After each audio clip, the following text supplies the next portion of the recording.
जून 2013 के दौरान भारत के उत्तराखंड और हिमाचल प्रदेश राज्यों में अचानक आई बाढ़ और भूस्खलन के कारण केदारनाथ सबसे अधिक प्रभावित क्षेत्र रहा। मंदिर के आसपास की मकानें बह गईं। 2. इस ऐतिहासिक मंदिर का मुख्य हिस्सा एवं सदियों पुराना गुंबद सुरक्षित रहे, लेकिन मंदिर का प्रवेश द्वार और उसके आसपास का इलाका पूरी तरह तबाह हो गया। केदारनाथ मंदिर एक अनसुलझी पहेली है। केदारनाथ मंदिर का निर्माण किसने करवाया था, इसके बारे में बहुत कुछ कहा जाता है, पांडवों से लेकर आदि शंकराचार्य तक। आज का विज्ञान बताता है कि केदारनाथ मंदिर शायद 8वीं शताब्दी में बना था। यदि आप ना भी कहते हैं तो भी यह मंदिर कम से कम 1200 वर्षों से अस्तित्व में है। केदारनाथ की भूमि 21वीं सदी में भी बहुत प्रतिकूल है। एक तरफ 22,000 फीट ऊंची केदारनाथ पहाड़ी, दूसरी तरफ 21,600 फीट ऊंची कराचकुंड और तीसरी तरफ 22,700 फीट ऊंचा भरतकुंड है। इन 3 पर्वतों से होकर बहने वाली 5 नदियां हैं, मंदाकिनी, मधुगंगा, चिरगंगा, सरस्वती और स्वरंदरी। इनमें से कुछ इस पुराण में लिखे गए हैं। यह क्षेत्र मंदाकिनी नदी का एकमात्र जल संग्रहण क्षेत्र है। यह मंदिर एक कलाकृति है। आज कितना बड़ा असंभव कार्य रहा होगा ऐसी जगह पर कलाकृति जैसा मंदिर बनाना, जहां ठंड के दिन भारी मात्रा में बर्फ हो और बरसात के मौसम में बहुत तेज गति से पानी बहता हो। आज भी आप गाड़ी से उस स्थान तक नहीं जा सकते। फिर इस मंदिर को ऐसी जगह क्यों बनाया गया? ऐसी प्रतिकूल परिस्थितियों में 1200 साल से भी पहले ऐसा अप्रतिम मंदिर कैसे बन सकता है?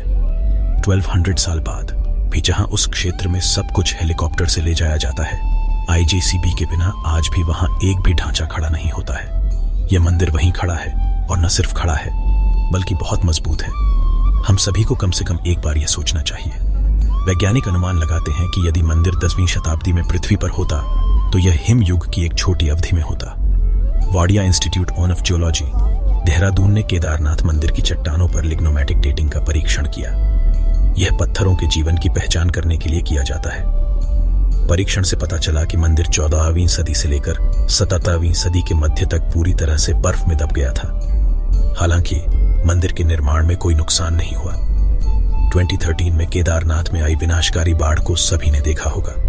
इस दौरान औसत से 375% अधिक बारिश हुई थी। आगामी बाढ़ में 5,748 लोग, सरकारी आंकड़े, मारे गए और 4,200 गांवों को नुकसान पहुंचा। भारतीय वायुसेना ने 1,10,000 से ज्यादा लोगों को एयरलिफ्ट किया। सब कुछ ले जाया गया, लेकिन इतनी भीषण बाढ़ में भी केदारनाथ मंदिर का पूरा ढांचा जरा भी प्रभावित नहीं हुआ। भारतीय पुरातत्व सोसाइटी के मुताबिक बाढ़ के बाद भी मंदिर के पूरे ढांचे के ऑडिट में 99% मंदिर पूरी तरह सुरक्षित है। 2013 की बाढ़ और इसकी वर्तमान स्थिति के दौरान निर्माण को कितना नुकसान हुआ था, इसका अध्ययन करने के लिए IIT मद्रास ने मंदिर पर NDT परीक्षण किया। साथ ही कहा कि मंदिर पूरी तरह से सुरक्षित और मजबूत है। यदि मंदिर 2 अलग अलग संस्थानों द्वारा आयोजित एक बहुत ही वैज्ञानिक परीक्षण में उत्तीर्ण नहीं होता है, तो आज के समीक्षक आपको सबसे अच्छा क्या कहता? मंदिर के अक्षुण्ण खड़े रहने के पीछे जिस दिशा में इस मंदिर का निर्माण किया गया है, व जिस स्थान का चयन किया गया है, ये ही प्रमुख कारण है। दूसरी बात यह है कि इसमें इस्तेमाल किया गया पत्थर बहुत सख्त और टिकाऊ होता है।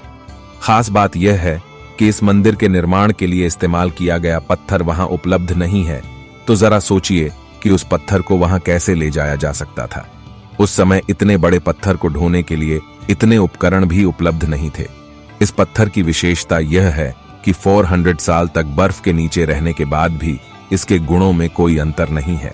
आज विज्ञान कहता है कि मंदिर के निर्माण में जिस पत्थर और संरचना का इस्तेमाल किया गया है तथा जिस दिशा में बना है, उसी की वजह से यह मंदिर इस बाढ़ में बच पाया।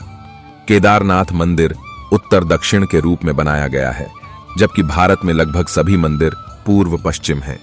विशेषज्ञों के अनुसार यदि मंदिर पूर्व पश्चिम होता तो पहले ही नष्ट हो चुका होता या कम से कम 2013 की बाढ़ में तबाह हो जाता।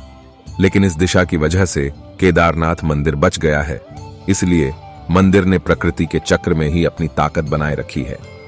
मंदिर के इन मजबूत पत्थरों को बिना किसी सीमेंट के एशलर तरीके से एक साथ चिपका दिया गया है। इसलिए पत्थर के जोड़ पर तापमान परिवर्तन के किसी भी प्रभाव के बिना मंदिर की ताकत अभेद्य है।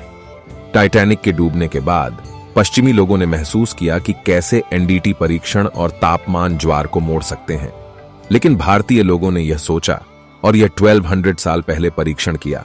क्या केदारनाथ उन्नत भारतीय वास्तुकला का ज्वलंत उदाहरण नहीं है? 2013 में मंदिर के पिछले हिस्से में एक बड़ी चट्टान फंस गई और पानी की धार विभाजित हो गई। मंदिर के दोनों किनारों का तेज पानी अपने साथ सब कुछ ले गया, लेकिन मंदिर और मंदिर में शरण लेने वाले लोग सुरक्षित रहे, जिन्हें अगले दिन भारतीय वायुसेना ने एयरलिफ्ट किया था। सवाल यह नहीं है कि आस्था पर विश्वास किया जाए या नहीं, लेकिन इसमें कोई संदेह नहीं है कि मंदिर के निर्माण के लिए स्थल, उसकी दिशा, वही निर्माण सामग्री और यहां तक कि प्रकृति को भी ध्यान से विचार किया गया था, जो 1200 वर्षों तक अपनी संस्कृति और ताकत को बनाए रखे। कैसे मंदिर स्थल तक लाई गई? आज तमाम बाढ़ों के बाद हम एक बार फिर केदारनाथ के उन वैज्ञानिकों के निर्माण के आगे नतमस्तक हैं, जिन्हें उसी भव्यता के साथ 12 ज्योतिर्लिंगों में सबसे ऊंचा होने का सम्मान मिलेगा। यह एक उदाहरण है कि वैदिक हिंदू धर्म और संस्कृति कितनी उन्नत थी। उस समय हमारे ऋषि मुनियों यानी वैज्ञानिकों ने वास्तुकला, मौसम विज्ञान, अंतरिक्ष विज्ञान, आयुर्वेद में काफी तरक्की की थी।